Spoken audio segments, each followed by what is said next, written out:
Assalamualaikum warahmatullahi wabarakatuh. Waalaikumsalam warahmatullahi wabarakatuh. Alhamdulillah. Innal hamdalillah nahmaduhu wa nasta'inuhu wa nastaghfiruh. Wa na'udzu billahi min shururi anfusina wa min sayyi'ati a'malina. May yahdihillahu fala mudilla lahu wa may yudlil fala hadiya lahu.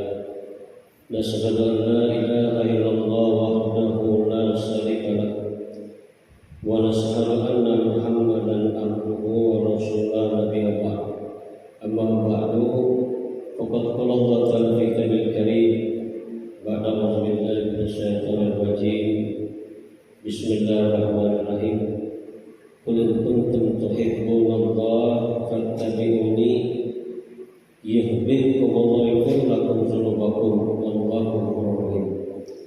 Qala Nabi sallallahu alaihi wasallam, kullu ummati yadkhulul jannata illa man aba. Qila ya Rasulullah, qala man ata'ani dakhala jannah wa man asani faqad aba. Qala kama qala Rasulullah sallallahu alaihi wasallam. Hadirin bapak serta ibu-ibu dan alim ulama yang kami muliakan, yang kami tidak dapat sebutkan satu persatu, yang insyaallah kita semuanya sama-sama dimuliakan oleh Allah Subhanahu wa taala. Mudah-mudahan kita tergolong daripada satu hadis Nabi Muhammad sallallahu alaihi wasallam. Nabi katakan, "Man shallal fardhain dakhala jannah." Siapa kata Nabi sholat di dua waktu dingin berjamaah, maka dijamin dia masuk surga. Jadi sholat di waktu dingin ini kata ulama adalah sholat subuh dan sholat asar.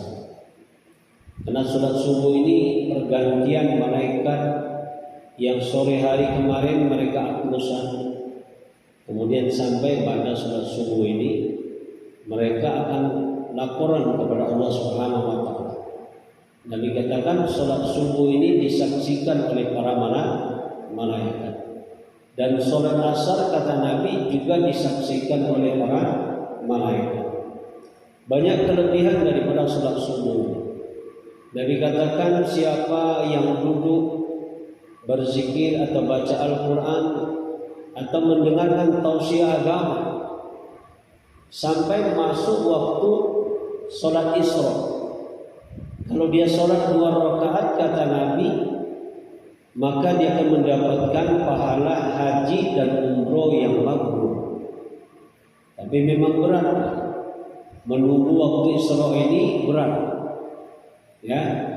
Kemudian Nabi katakan, kalau seandainya ditambah 2 rakaat jadi 4 rakaat, maka seluruh urusannya pada hari itu akan ditolong oleh Allah Subhanahu wa taala. Nah, begitu juga sholat asar. Kata Nabi, sholat asar apabila dia gunakan untuk berzikir, baca Quran atau bicara agama atau mengkaji daripada Al-Quran sampai sholat maghrib, maka Nabi katakan seluruh dosanya akan diampunkan oleh Allah Subhanahu wa taala. Karena malaikat ini akulusan ba'da sholat asar. Itu laporan kepada Allah Subhanahu wa taala.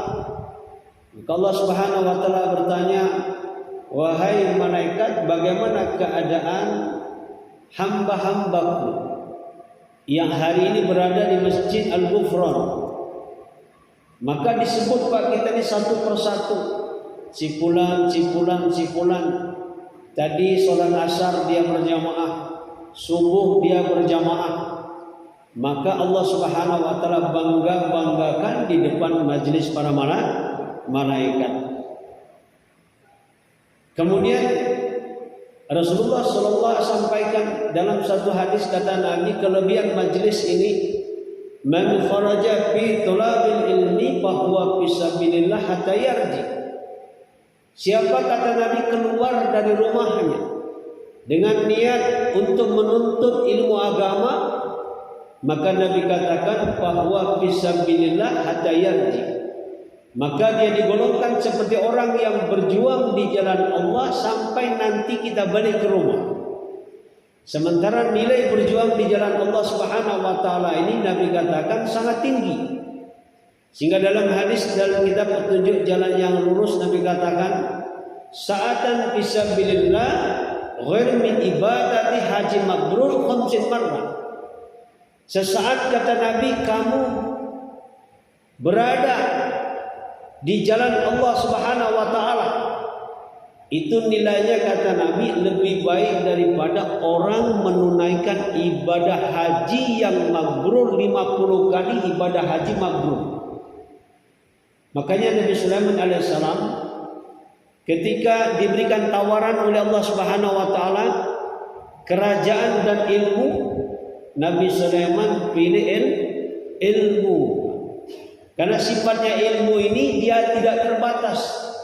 Kalau kita ajarkan ilmu kepada orang lain walaupun satu ayat, kalau diamalkan oleh dirinya, diajarkan kepada istrinya, kepada anaknya, kemudian terus anaknya, cucunya kepada orang lain, maka Nabi katakan pahalanya ila yaumil kiamat, pahala sampai hari kiamat. Jadi mudah-mudahan kita tergolong daripada janji Allah Subhanahu wa taala. Bapak dan Ibu yang dimuliakan oleh Allah Subhanahu wa taala, pagi hari ini kita akan membahas, karena kalau dia ngaji ini nggak dikasih judul Pak, jadi susah berhentinya Pak. Jadi kemana-mana nantinya. Kita akan membahas satu hadis Nabi Muhammad SAW. Kata Nabi, dalam tubuh manusia ini ada segumpal daging. Apabila segumpal daging ini baik, maka akan baik semua. Apa segumpal daging? Yakni hati. Sehingga Nabi katakan, Allah Subhanahu wa taala tidak melihat jasad manusia ini, gantengnya manusia ini, tetapi yang dilihat oleh Allah Subhanahu wa taala adalah hati. Jadi Nabi katakan hati ini adalah raja. Hati adalah raja. Menentukan masuk surga dan neraka manusia ini bergantung kepada hati. Sehingga Nabi katakan dalam mafhum hadis, tidak akan mencium harumnya surganya Allah Subhanahu wa taala apabila di hati manusianya ada kesombongan walaupun seberat biji zarah. Nah, hadirin yang dimuliakan oleh Allah Subhanahu wa taala, perkara hati ini Nabi katakan ada 4 saluran. Jadi saluran hati ini ada 4. Pertama, saluran hati adalah mata. Mata ini saluran hati. Kalau seandainya satu mata kita ini lihat kebaikan orang lain, satu mata lihat kekurangan diri sendiri, maka kebaikan orang lain yang kita lihat itu akan masuk ke dalam diri kita. Tapi kalau dua mata kita ini melihat keburukan orang lain, maka keburukannya ini akan masuk kepada diri kita. Maka dianjurkan mata kita ini melihat kebaikan. Contoh suami istri. Suami istri dalam Islam ini namanya mu'asyarah. Mu'asyarah Islam ini suami memandang kebaikan istri. Apa kebaikan istri? Dia mengandungkan anak. Yang dikandungkan anaknya anak siapa Pak Haji? Anak istri kita atau anak kita? Anak kita. Kemudian melahirkan, bersimbah darah melahirkan, antara hidup dan mati.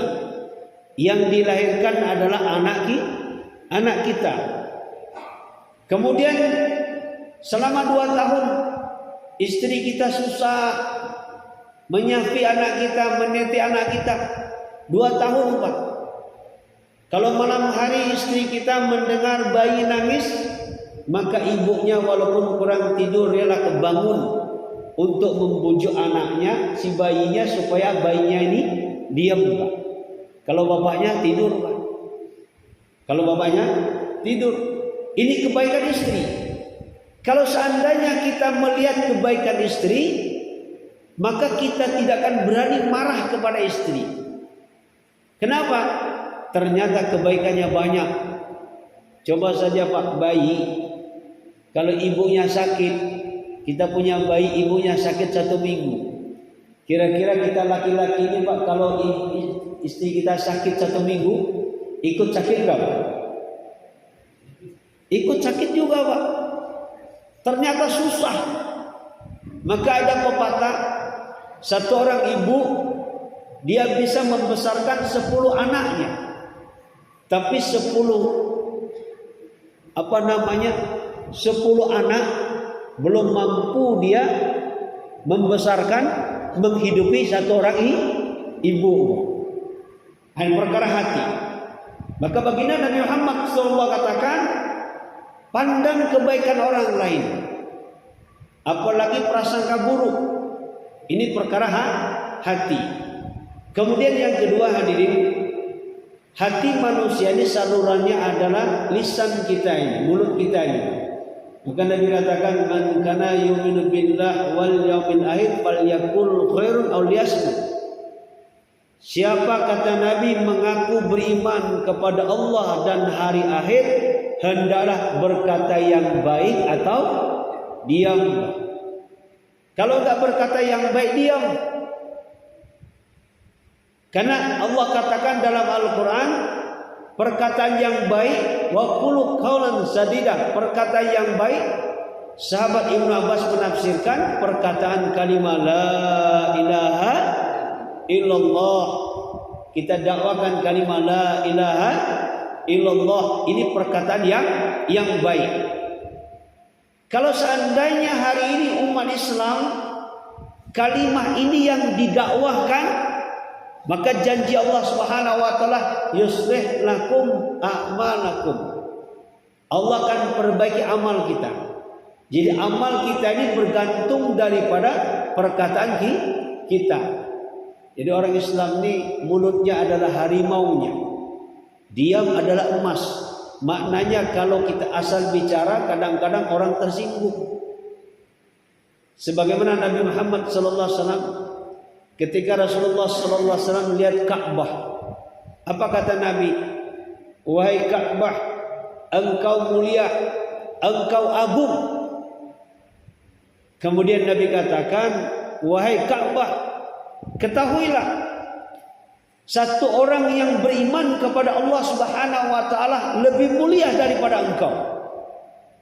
Kenapa?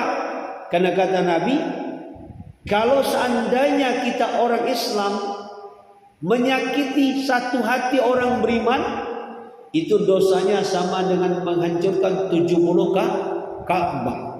Kenapa? Karena Ka'bah dibikin oleh tangan manusia, sementara hati diciptakan oleh Allah Subhanahu wa taala. Ini hati. Makanya dalam Islam ini perkara hati ini harus hati-hati. Jangan ada di hati ini merasa kita lebih baik. Karena penyakit hati ini iri, dengki, sombong atau takabur. Ini penyakit hati. Siapa yang tahu hati kita ini? Ya diri kita sendiri. Hati ini adalah yang tahu adalah diri kita. Maka Nabi Muhammad SAW beliau ajarkan untuk membersihkan hati setelah beramal. Yang pertama adalah istighfar. Jadi setelah beramal istighfar. Takutnya apa? Takutnya sombong. Maka kalau kita beramal, 3 langkah yang mesti kita siapkan. Pertama, kita beramal, apa niat kita. Kemudian di tengahnya, kemudian terakhir. Di awal, di tengah, dan di akhir. Kalau nanti biasanya musim caleg, musim pilgub, pilkada, itu nanti banyak orang bersedekah. Banyak orang bersedekah. Betul Pak? Ya. Kata Nabi dalam satu hadis, siapa yang bersedekah yoroi pakut asro, tapi dia bukan untuk Allah. Sedekahnya supaya dia dipilih. Maka Nabi katakan faqad asyraq, maka dia telah syirik. Kemudian yang kedua kata Nabi, wa man sama, baik siapa yang berpuasa supaya jagoan, supaya kebal misalnya. Ada kan orang puasa supaya kebal, supaya dia anti peluru. Kalau ditembak dia nggak mempan. Ini puasanya bukan karena Allah. Kata Nabi, faqad asyraq, dia telah syirik. Salat begitu juga. Oman sama, oman salat yuri faqad asyraq. Siapa yang salat tapi bukan untuk mencari keridhaan Allah, maka Nabi katakan faqad asyraq, sungguh dia telah syirik. Jadi yang tahu dengan amal kita adalah diri kitanya. Kayak kita beramal, Pak, saya ini beramal atau karena mertua, atau kita misalnya ke rumah mertua padahal kita nggak pernah sholat ke masjid, tetapi ketika ke rumah mertua karena mertuanya rajin ke masjid, nggak enak, Pak, nggak enak sama mertua. Ini sholatnya tidak ada nilai, tidak ada nilai. Kenapa? Karena sholatnya bukan karena Allah Subhanahu wa Ta'ala. Maka dicek nih, Pak. Maka orang beriman ini bicara yang baik atau diam? Karena kalau kita hari ini ngomongin orang lain, itu risikonya ada dua saja. Kalau seandainya yang kita omongkan benar, itu namanya aib. Tapi kalau seandainya nggak benar, Pak, itu namanya fitnah. Dua saja. Si fulan itu kerjanya nipu aja. Memang kerjanya nipu benar, itu namanya aib. Nabi ingatkan kepada sahabat, jangan kalian menjadi orang yang muflis. Sahabat bertanya, apa itu muflis ya Rasul? Muflis artinya orang yang bangkrut. Orang yang bangkrut, Pak. Kata sahabat, ya Rasulullah, siapa orang yang bangkrut? Apakah orang nggak sholat, orang nggak baca Quran, atau orang nggak bersedekah? Kata Nabi, orang yang bangkrut adalah ketika dia hidup di dunia dahulu, dia punya pahala sholat, puasa, zakat, haji, tapi sering ngerasani orang, sering ngomongin orang. Ini berat, sering ngomongin orang. Maka bicara kita ini menentukan daripada hati. Ya Pak ya, menentukan daripada hati. Maka Rasul katakan, aktsiru min qauli la ilaha illallah. Perbanyaklah ucapkan la ilaha illallah. Kemudian hadirin, yang ketiga, saluran daripada hati manusia ini adalah telinga. Kenapa kita mesti buat taklim di rumah? Baca hadis minimal di rumah kita setengah jam. Berita-berita langit, berita-berita akhirat, supaya tertanam dalam diri kita ini berita-berita agama. Nabi katakan kalau kita baca taklim di rumah, setiap hadis yang kita baca, setiap ayat yang kita baca, satu ayat dibacakan, kata Nabi dapat pahala sunnah, salat sunnah 100 rakaat. Kemudian kata Nabi, kalau hadis Nabi dibacakan, ayat Al-Quran dibacakan di rumah kita, maka kita akan mengundang para malaikat, sehingga malaikat yang suci, yang maksum, mereka akan berbondong-bondong datang ke rumah kita. Hari ini Pak, kalau kita kedatangan gubernur saja ke rumah kita, bagaimana? Senang nggak? Ini gubernur Pak yang datang, senang. Bagaimana kalau hari ini rumah kita yang datang ke rumah kita adalah para malaikat? Karena kata Nabi ada malaikat khusus. Mereka ini terbang mencari makanan mereka. Apa makanan mereka? Kalau di rumah digunakan untuk berzikir, kalau di rumah digunakan untuk baca Al-Quran, kalau di rumah digunakan untuk sholat sunnah, di rumah kita gunakan untuk bermunajat kepada Allah Subhanahu wa Ta'ala. Jadi ngundang malaikat. Sehingga kata Nabi, kalau Al-Quran dibacakan, hadis dibacakan, maka Nabi katakan, illa habat umul malaika, maka rumah kamu akan dikerumuni para malaikat. Tapi sebaliknya, kalau rumah kita full 24 jam, itu kota ajaib. Full 24 jam, itu ngusir malaikat, Pak. Ngusir malaikat. Memang ini agama ini kata Nabi, qulil haq walau kana murran. Sampaikan yang hak walaupun pahit, Pak. Memang pahit nyampaikan ini. Karena kita hari ini kayak di rumah saya itu ada TV, Pak. Ya, kota ajaib juga. Hampir semuanya ada. Tapi paling tidak, Pak, dosisnya kita kurangi. Dosisnya kita kurangi. Maka baginda Nabi Muhammad SAW katakan, kalau ingin mengundang para malaikat, jadikan rumah kita seperti masjid. Hidupkan taklim, gunakan sholat duha. Saya ini, Pak, penduduk baru di sini. Penduduk baru. Kenapa dikatakan penduduk baru? Insya Allah akhir bulan nanti rumah saya yang di Suram itu akan dibeli orang. Tadinya rencananya mau pindah ke Bengkulu atau pulang kampung Palembang.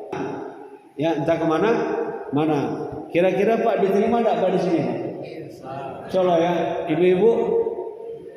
Oh, alhamdulillah ya Allah. Enggak pernah saya mimpi Pak di sini. Enggak pernah mimpi kok pingin ke sini kan. Kayaknya enak gitu kan. Apalagi rumahnya dekat dengan masjid. Jadi Bapak dan Ibu yang dimuliakan oleh Allah Subhanahu wa taala, saluran daripada hati manusia ini setelah telinga, coba kalau kita kaji Pak telinga kita ini. Bapak dengarkan lagu Pak ya. 10 kali kita dengar, Bapak enggak usah dihafalkan. Kemudian setelah 10 kali kita dengar, kita di WC hafal satu bait. Itu mendengar. Maka baginda Nabi Muhammad SAW ketika belajar dengan Jibril alaihissalam mendengar. Ternyata modal mendengar ini kalau sering didengar itu akan masuk ke hati. Nah, kita ini berita-berita akhirat ini jarang kita dengarkan. Maka di rumah hidupkan taklim, berita-berita akhirat, fadilah daripada berzikir. Oh, kalau Bapak buka fadilah berzikir, subhanallah. Orang yang berzikir kepada Allah Subhanahu wa taala kata Nabi seperti orang yang hidup. Orang yang tidak berzikir seperti orang yang mati. Bacakan lagi fadilah salat berjamaah sehingga kita ada semangat salat berjamaah. Kata Nabi, siapa yang sholat berjamaah di masjid istiqomah, minimal kata Nabi 3 keuntungan Allah berikan. Pertama, kanat lahu nuron, sholatnya menjadi cahaya. Yang kedua, wa burhanan, menjadi pembela di dalam kubur. Pak, kalau kita di kubur tidak ada pembela, kira-kira kalau malaikat datang memberikan pertanyaan bisa gak jawab? Tidak bisa, Pak. Gak bisa jawab. Karena mulut kita dikunci. Mulut kita dikunci. Kata Nabi ketika malaikat datang, malaikat mungkar nakir, orang yang jaga sholat, kata Nabi, sholatnya akan menjelma sebagai pemuda yang ganteng. Dan kata sholat kita ini, pemuda ini, dia akan bicara. Kalau kita orang Jawa mungkin, maka dia akan bahasa Jawa. Kamu di sini menang-menang wae. Kalau dia orang Padang, bahasa Padang dia. Di Siko apa kalau diam-diam aja? Bahasa Padang. Tanang-tanang wae. Kalau bahasa Sunda apa namanya cicing-cicing wae, diam aja. Kenapa? Itu nanti malaikat akan memberikan pertanyaan. Kalau dia nggak bisa dijawab, itu dia akan mukul kepala kamu. Tapi kamu dulu telah menjaga aku. Dulu waktu kamu di dunia hujan kamu ke masjid, panas ke masjid, sakit pun kamu ke masjid. Gantian aku akan menjagamu. Maka malaikat mungkar nakir ketika datang ucapkan salam, dia tahu Pak bahwa pemuda ini adalah ahli surga. Tapi karena ini tugasnya, dia hanya melakukan kewajibannya. Assalamualaikum. Dijawab waalaikumsalam. Silakan kau tanya. Ternyata dia nanyanya nggak banyak pertanyaan. Man rabbuka, siapa Tuhan kamu? Oh, kalau Tuhannya ini selalu menyembah Allah Subhanahu wa taala, Rabbul Alamin. Dah singkat cerita, malaikat ini akan balik lagi. Maka Nabi katakan solat yang kita lakukan di dunia ini akan menjaga kita di kubur. Nah ini dengan adanya taklim di rumah, fadilah solat berjamaah kita sampaikan, maka ada semangat untuk datang ke masjid. Itulah perlunya taklim. Di sini Pak Dokter sudah hidup taklimnya. Daya taklim yang kita taklimkan fadilah menyampaikan agama, fadilah mengajak orang ke masjid, fadilah memakmurkan masjid, fadilah daripada solat berjamaah. Kemudian kita ceritakan ayatul sahabah ini. Dengan adanya ini, insya Allah itu akan ada kekuatan untuk mengamalkan agama. Kemudian hadirin yang dimuliakan Allah Subhanahu wa taala, saluran yang keempat adalah pikiran, dengan kata akal kita ini. Ini pikiran. Karena manusia ini kata Nabi diciptakan 3 kerangka. Kerangka pertama adalah kerangka kepala. Kerangka yang kedua adalah kerangka dada. Kerangka dada ini tempat hati. Kerangka yang ketiga adalah kerangka perut. Kerangka perut. Maka kata ulama, kalau hari ini kita bangun tidur, mau tidur, bagaimana berpikir makan enak, makan di mana besok, kemudian lusa makan di mana yang enak-enak, yang hanya dipikirkan hanyalah perut, maka kata ulama nilainya sesuai dengan apa yang keluar daripada perut. Itu orang-orang kafir, Pak. Kalau orang kafir, ada satu ibu-ibu dia cerita, tengok di televisi, saya bangga dengan anak saya. Anak saya ini kerja keras banting tulang. Sekarang anak saya telah mengumpulkan uang banyak dan dia mengajak keluarganya keliling dunia. Keliling dunia. Keliling dunia. Maka baginda Nabi Muhammad sallallahu alaihi wasallam katakan, fikir ini menentukan daripada hati dan perut kita ini. Kalau hari ini kita berpikir bagaimana hati kita ini bersih, berpikir bagaimana hati kita ada cinta kepada Allah, cinta kepada Nabi, cinta kepada kampung akhirat, berpikir bagaimana hati kita penuh dengan amal, maka hatinya akan baik. Kalau seandainya hati kita ini baik, sama seperti ini, Pak. Seperti apa ini? Botol air ini. Pak, botol air ini kalau seandainya isinya air putih, kalau ditumpahkan apa yang keluar? Air putih. Kalau seandainya ini diisi air susu, kalau seandainya ditumpahkan apa yang keluar? Adalah susu. Sama hati kita ini. Kalau hati kita ini ingin lihat apa yang ada di hati kita ini, Bapak kalau kesandung kena batu. Pernah kesandung? Ada teman saya latah dia. Kurang ajar katanya. Dia kesandung kakinya tapi ngomong kurang loh, batu mana kurang ajar, Pak? Itu isi hati. Kalau kesandung, astagfirullah ya Allah, dosa apakah kira hari ini gerangan? Dosa apa kira? Astagfirullah. Itu bergantung daripada apa yang ada dalam hati. Maka baginda Nabi Muhammad sallallahu alaihi wasallam, Nabi sallallahu alaihi wasallam hari-hari Pak memikirkan agama. Maka ketika meninggal dunia, yang dipikirkan Nabi itu keluar, ummati. Fikir Nabi hari-hari memikirkan wanita, an-nisa. Fikir Nabi Muhammad SAW adalah memikirkan solat, as-solah. Ini Pak pikir Nabi.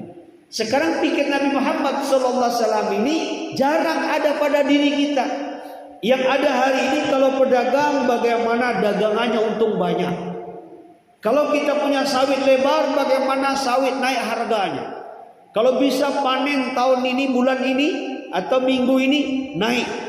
Dari 1 ton menjadi 2 ton.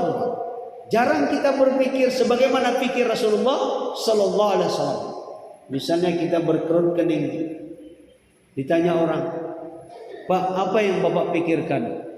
Itulah usaha saya bangkrut. Usaha saya bangkrut. Tapi jarang Pak ada orang berpikir kerutnya, keningnya mengkerut misalnya. Apa yang Bapak pikirkan? Yang saya pikirkan tetangga saya. Dia belum sholat. Kalau seandainya dia mati, kasihan nasibnya dikubur. Apalagi nanti di akhirat. Kasihan nasibnya nanti di akhirat. Ya, itu yang dipikirkan adalah tetangganya. Dia adalah umat Nabi Muhammad sallallahu alaihi wasallam. Dia adalah hamba Allah Subhanahu wa taala. Dia adalah saudara saya. Maka malam hari, karena besok dia akan datang malam hari ngadu sama Allah. Ya Allah, besok saya akan datangi teman saya, saudara saya. Karena yang membolak-balikkan hatinya adalah Engkau. May yahdillahu fala mudhillalah wa may yudlil fala hadiyalah. Siapa yang Kau berikan hidayah, ya Allah, tidak ada yang mampu menyesatkan. Dan siapa yang Kau sesatkan, tidak ada pula orang yang mampu daripada memberikan hidayah. Seperti Nabi Nuh alaihissalam, istrinya disesatkan oleh Allah Subhanahu wa taala, maka seorang nabi termasuk 5 ulil azmi tidak bisa berikan hidayah sama istrinya. Maka kita hari ini hanya minta kepada Allah Subhanahu wa taala sebagai hadiah yang besar, kata Nabi, tafakkaru sa'atan fid din ghair min ibadati sabil sana atau sitin sana atau tamanin sana. Berpikir sesaat tentang agama saudara kita. Tadinya enggak sholat, mabuk, minum, kita berpikir. Maka kata Nabi, pikir seperti ini nilainya lebih baik daripada ibadah 70 tahun, ibadah sunnah. Jadi ternyata dalam Islam berpikir ini adalah tinggi nilainya. Bapak yang dimuliakan Allah Subhanahu wa taala, mungkin hari ini pun hari Sabtu kan masih masuk kerja ya. Sabtu kita batasi jam 6 lewat 4 menit, sudah lewat 4 menit jam 6 4 menit kan.